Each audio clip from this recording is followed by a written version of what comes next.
Bom dia, irmãos queridos, nesta sexta-feira, dia 14 de fevereiro. Bom dia, queridos irmãos e irmãs. Continuamos hoje a meditar no livro do Gênesis, hoje capítulo 3, versículos de 1 a 8. A serpente, o pecado pessoal e as consequências do pecado. Infelizmente, o sonho da criação, que meditamos nesses dias, se quebrou e se esfarelou por causa do pecado do homem. Procure entender bem o texto e descobrir em que consistiu esse pecado. Certamente não foi o roubo de uma maçã. O texto fala de fruto, mas não explica qual era. O pecado não está no fruto, mas no terrível ato de Adão e Eva, que representam todos nós. Foi um ato de desobediência, de revolta, de traição do amor e da confiança. Uma imagem desse pecado pode ser a parábola do filho pródigo, o abandono da casa do pai.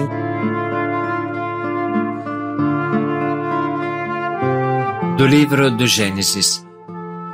A serpente era o mais astuto de todos os animais dos campos que o Senhor Deus tinha feito. Ela disse à mulher: é verdade que Deus vos disse, não comereis de nenhuma das árvores do jardim? E a mulher respondeu à serpente: do fruto das árvores do jardim nós podemos comer, mas do fruto da árvore que está no meio do jardim, Deus nos disse, não comais dele, nem sequer toqueis, do contrário morrereis. A serpente disse à mulher: não, vós não morrereis, mas Deus sabe que no dia em que dele comerdes, vossos olhos se abrirão, e vós sereis como Deus, conhecendo o bem e o mal. A mulher viu que seria bom comer da árvore, pois era atraente para os olhos, e desejável para obter conhecimento. E colheu um fruto, comeu e deu também ao marido, que estava com ela, e ele comeu. Então os olhos dos dois se abriram, e vendo que estavam nus, teceram tangas para si com folhas de figueira. Quando ouviram a voz do Senhor Deus que passeava pelo jardim à brisa da tarde, Adão e sua mulher esconderam-se do Senhor Deus no meio das árvores do jardim. Palavra do Senhor. Graças a Deus.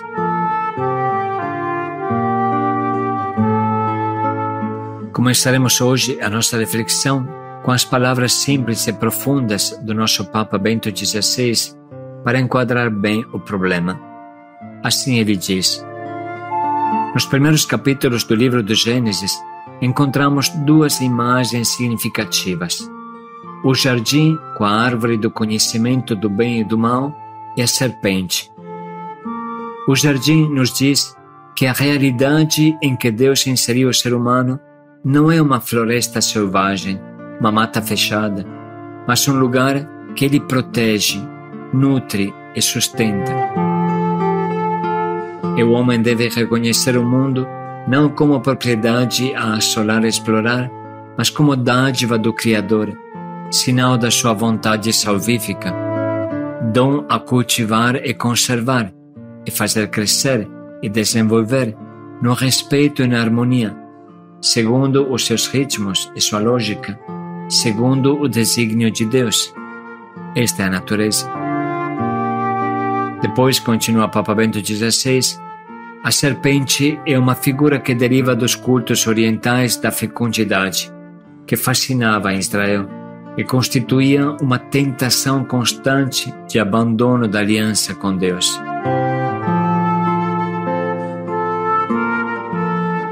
Observe bem, a serpente não nega brutalmente a Deus, porque isso seria uma tentação fácil para repelir, e insinua uma pergunta dissimulada, fingida. É verdade que Deus vos proibiu de comer do fruto de todas as árvores do jardim? O pecado começa sempre com uma dúvida que esfria o amor. Deste modo, a serpente inocula a suspeita de que a aliança com Deus é como uma cadeia que amarra, que priva da liberdade e das coisas belas e preciosas da vida.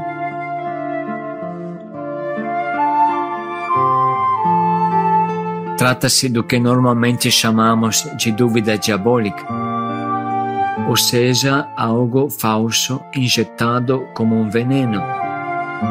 Até este momento não existia pecado. Se Eva tivesse cortado logo com a tentação, não teria pecado. Se até a dúvida tivesse escurecido provisoriamente o coração, também isso não seria pecado, mas uma ocasião para subir mais alto na escada com Deus. A tentação em si não é pecado. Basta pensar que até Jesus a viveu.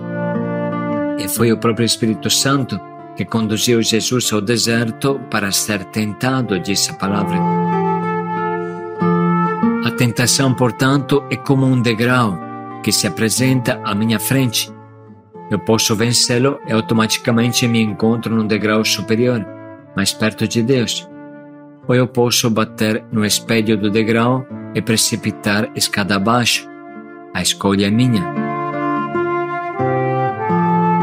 Mas Adão e Eva ficaram na tentação. Admiraram a árvore do bem e do mal, curtiram a tentação.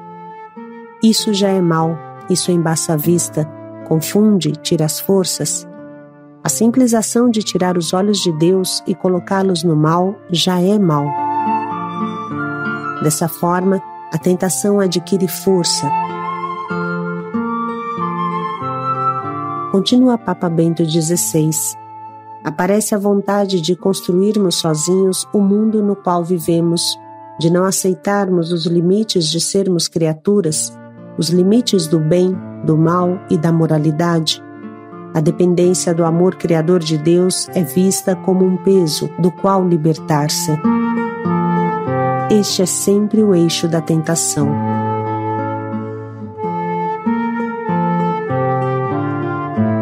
Mas quando se falsifica a relação com Deus com uma mentira, com uma desobediência orgulhosa, todas as demais relações são alteradas. O outro se torna um rival, uma ameaça, depois do pecado. Adão acusa imediatamente Eva, a sua companheira, a sua alegria. Os dois se escondem da visão daquele Deus com quem conversavam amistosamente. O mundo deixa de ser um jardim no qual se vive com harmonia e se torna um lugar a explorar, no qual se ocultam muitas insídias. A inveja e o ódio pelo outro entram no coração do homem.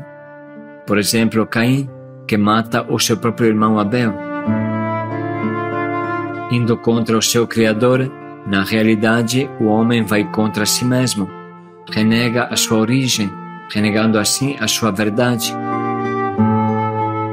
O mal entra no mundo com a sua penosa cadeia de dor e de morte. O pecado gera pecado, e todos os pecados da história estão ligados entre si. Este aspecto nos leva a falar daquilo que é chamado o pecado original. Pois bem, o pecado pretende destruir a relação com Deus. Esta é a sua essência, aniquilar a relação com Deus, a relação fundamental, colocar-se no lugar de Deus. Esta é a tragédia. Porquanto essa narração possa parecer a nós muito mítica e fantasiosa, ela usa uma linguagem figurada típica dos povos do Oriente Médio, contemporâneos ao povo de Israel. Precisa, portanto, reconhecer a profunda verdade bíblica atrás da roupagem da época. Vamos entender cada coisa, com calma. O paraíso terrestre. Tente pensar em um pobre beduíno do deserto, que caminha sem parar, na secura, à procura de um oásis para suas ovelhas. O que ele sente quando encontra um oásis regado por um rio, cheio de verde, cheio de frutos, um paraíso onde não há perigos? Esse Éden de delícias é o símbolo do Shalom, da grande paz, que é um status de bem-estar físico, psíquico, espiritual, na plena paz com Deus e com os homens. O paraíso terrestre é o símbolo da alegria da relação com Deus, fonte de toda riqueza e delícias. Para repetir as palavras do nosso Papa Bento XVI, podemos dizer: o jardim nos diz que a realidade em que Deus inseriu o ser humano não é uma floresta selvagem, uma mata fechada, mas um lugar que lhe protege, nutre e sustenta. O homem deve reconhecer o mundo não como uma propriedade a assolar e destruir, mas como uma dádiva do Criador, um dom a cultivar e conservar, fazer crescer e desenvolver, no respeito e na harmonia.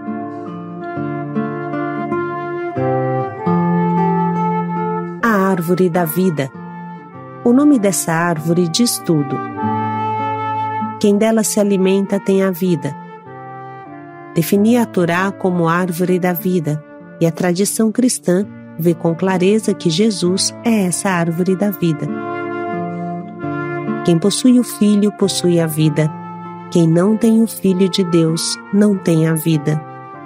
Isto vos escrevi, para que saibais que tendes a vida eterna, vós que credes no nome do Filho de Deus. Cristianismo e judaísmo entendem com clareza que a vida consiste em se alimentar de Deus, se alimentar da palavra de Deus. Fora do jardim se morre a míngua, porque a árvore da vida se encontra somente no jardim de Deus e em mais nenhum outro lugar. Esta é a condenação que o homem se deu com suas próprias escolhas, quando foi expulso do jardim. Se afastando de Deus, o homem se afasta do alimento, definha. Cria-se no homem uma fome avassaladora, que origina a tão famosa cobiça. O que é a cobiça, senão uma fome mortal, um se lançar como uma hiena faminta sobre cada coisa que se move diante de nós, esperando que sacie um pouco o buraco negro do meu estômago espiritual? Santo Agostinho o expressava com clareza: eu me lançava disforme, depravado e nada belo, perante a beleza de tudo e de todos que criaste. Segurava-me longe de ti as coisas que não existiriam senão em ti. Vice-versa, quando Deus entra, logo se reforma o jardim do Éden no nosso coração. A fome diminui, a cobiça desaparece, porque Deus nos sacia. Tudo volta a ser como na criação. Feliz de quem se encontra com Deus. Nas duas margens do rio, a árvore da vida, que frutifica 12 vezes por ano, dando fruto a cada mês, e suas folhas servem para curar as nações. Quando o ser humano entra em Deus, volta a viver e fica curado.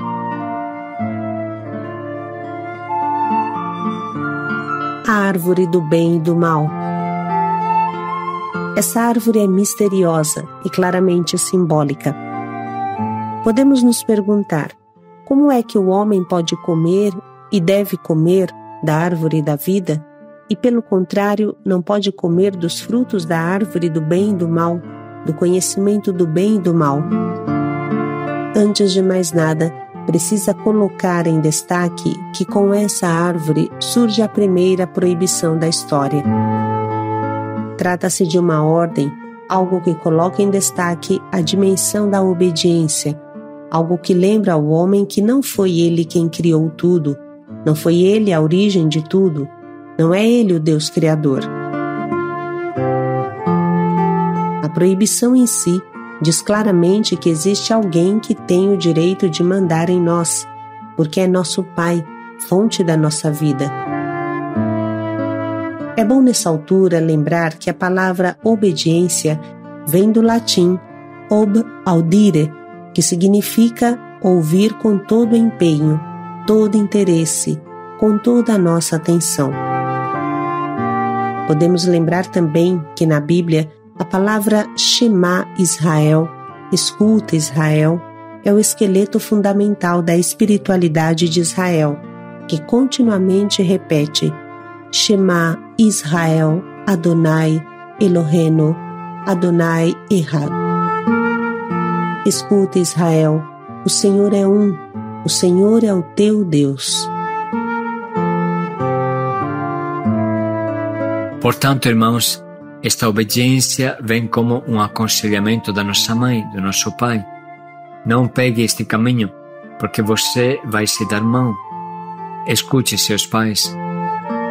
Descendo ainda mais nesta análise, compreendemos que conhecer o bem e o mal expressa a tentação de querer montar nós mesmos a nossa própria moral, decidir segundo os nossos critérios o que é bom e o que é mau, estar acima do bem e do mal, rejeitar a moral de Deus e construir a nossa própria moral. Esta é a raiz do erro. Somente Deus é a fonte do bem. Somente Deus pode nos dizer o que é bom. Quando o homem quer decidir por si mesmo o que é bom e o que é mau, as consequências são trágicas e bem descritas por São Paulo na carta aos Romanos.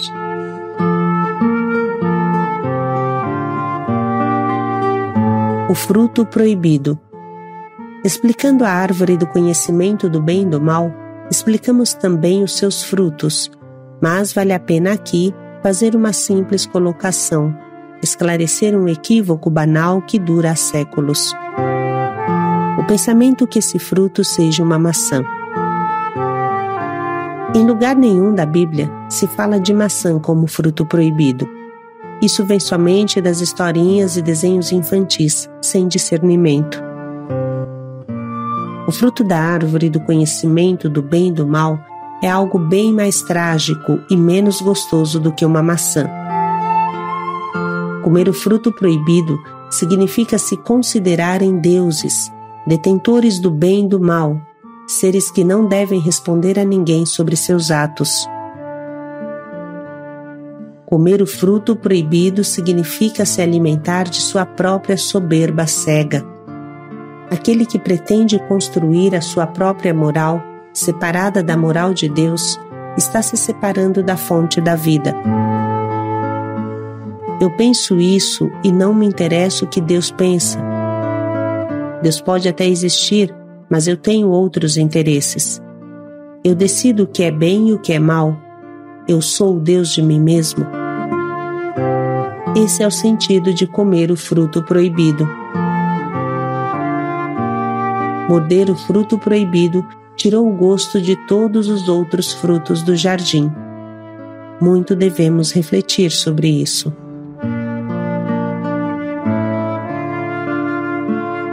A serpente. Para entender o que é esta serpente, vamos lembrar as palavras do livro do Apocalipse. Foi então precipitado o grande dragão, a primitiva serpente, chamado demônio Satanás, o sedutor do mundo inteiro. Foi precipitado na terra e com ele os seus anjos. Estas palavras são suficientes para entender bem quem é esta serpente. O símbolo é muito claro, como explicou nosso Papa Bento XVI. A serpente representava a deusa da fertilidade, as culturas dos povos ao redor de Israel, e era uma perene tentação de se afastar da aliança, do pacto com Deus. A serpente representa claramente um ser que já fez sua escolha contra Deus.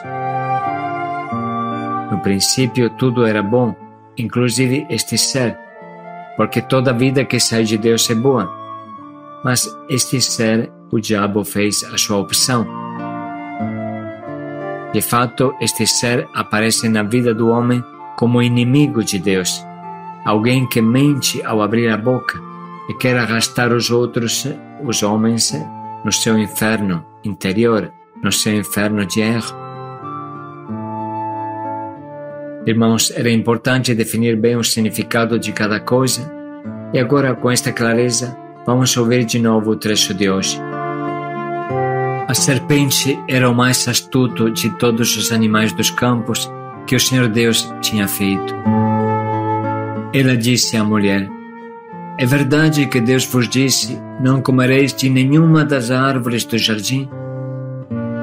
E a mulher respondeu à serpente: do fruto das árvores do jardim nós podemos comer, mas do fruto da árvore que está no meio do jardim, Deus nos disse: não comais dele, nem sequer toqueis, do contrário morrereis.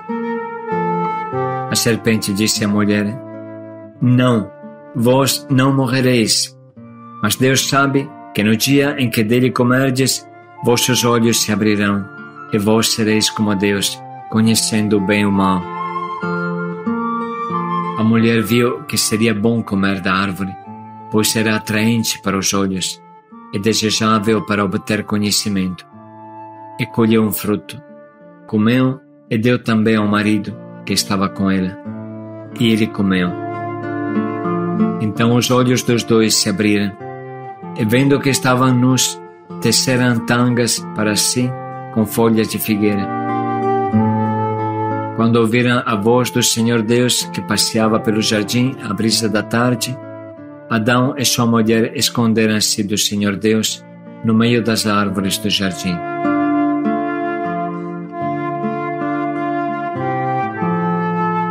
Vamos parar um minuto para anotar e sublinhar as frases que mais nos atingem, pensando no nosso propósito, que nos ajudará a não fazer como Adão e Eva.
Vamos agora escolher o nosso propósito, que nos ajude a permanecer no amor de Deus, na vontade de Deus.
Vamos dedicar mais um minuto para pensar bem em como colocar em prática esse nosso propósito.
Deus é bom.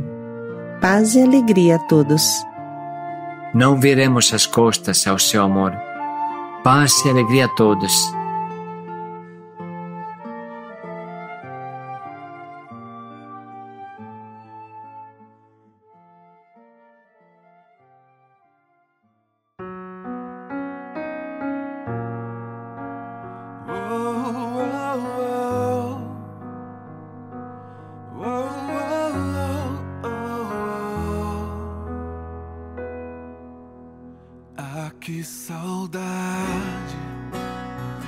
Que saudade de ouvir tua voz ao entardecer. Ah, que vontade de voltar ao jardim da inocência. Se eu pudesse, voltaria atrás e não faria novamente o que fiz. Troquei minha comunhão pela escuridão da noite, em trevas tornei os meus dias. Ah, que saudade de ouvir tua voz ao entardecer. Ah, que vontade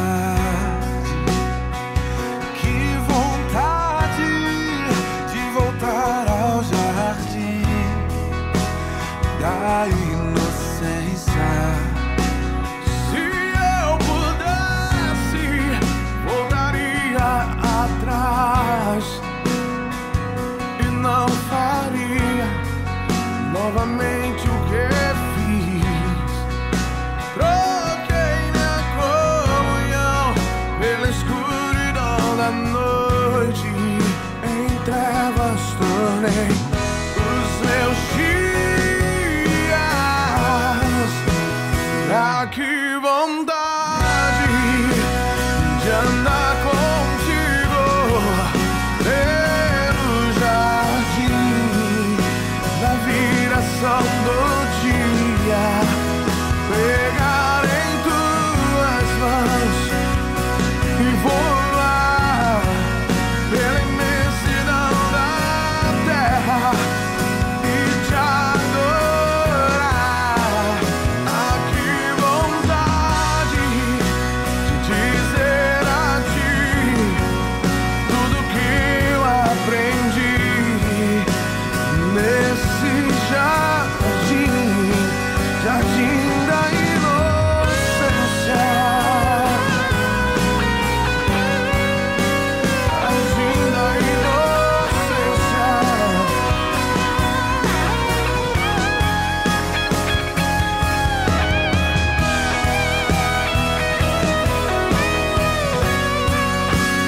Ah, que vontade de andar contigo pelo jardim na viração do dia, pegar em tuas mãos e voar pela imensidão da terra e te adorar.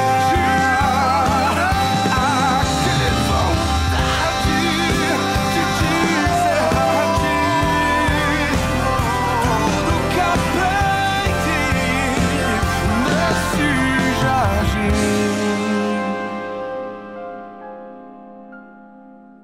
jardim da inocência. Jardim da inocência. Jardim da inocência.